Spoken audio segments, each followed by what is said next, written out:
Magandang araw. Magandang araw din po, sir. Anong may tutulong ko sa iyo? Maaari ko bang malaman kung anong pangalan mo, edad at taga-saan ka? Ako po si Jella Flores, 17 years old, at nakatira po sa Lawak, Pangasinan. At ako rin po ay isang grade 11 student. Ano ang may tutulong ko sa iyo? Bakit ka naparito, Jella? Tandaan mo ng lahat mga babahagi mo dito ay hindi makakalabas. Malalaman ng kahit sino. Handa akong makinig, Jella. Pwede ko bang malaman kung ano yung sitwasyon mo ngayon?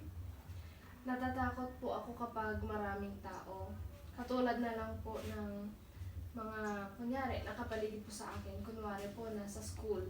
Kapag may mga nangyayaring group works po, kapag may nakapaligid na po sa akin na tao ay nababalisa po ako at hindi mapakali.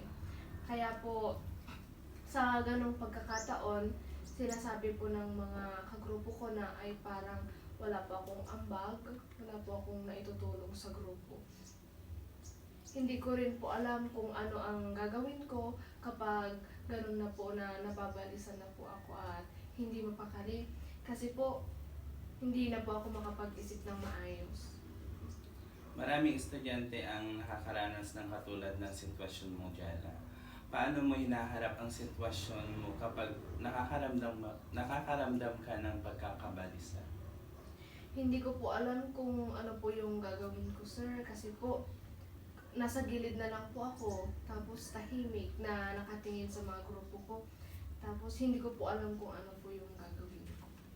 Kaya ba nag-aalala ka sa social situation mo, ang mga nararanasan mo at takot kang masabihan ng walang ambag? Opo, sir. Natatakot po akong masabihan na walang ambag kapag may mga ganun pong pagkakataon na yung mga kagrupo ko po, nasasabihan po nila akong walang ambag. Kasi po, feeling ko parang wala po ako talagang tulong or wala po akong buwang sa mga group works na nangyayari. Hindi ka nag-iisa, Jella. Madaming mga estudyante ang katulad mo ng mga ay katulad ng sitwasyon na kinakaharap mo. Meron akong mga ibibigay na advice or payo na pwedeng makatulong sa iyo. Naway sana makatulong. Narito ang isa, kapag ikaw ay nakakaramdam ng pagkakabalisa at hindi makapakali, huminga ka ng inhale at exhale.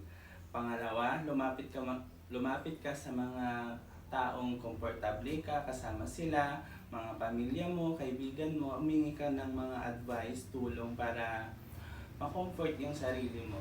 Number 3, huwag kang mag-isip ng mga negatibong bagay na maaaring makaapekto sa iyo, makaapekto sa mental health mo. So, sana lahat ng mga payo na nabigay ko sa iyo ay makatulong para matapos na ang yung mga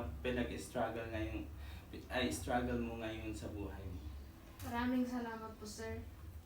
Susubukan ko pong gawin ang lahat ng mga advice at payo niyo po sa akin. Kaya mo yan. Salamat Laban po. lang.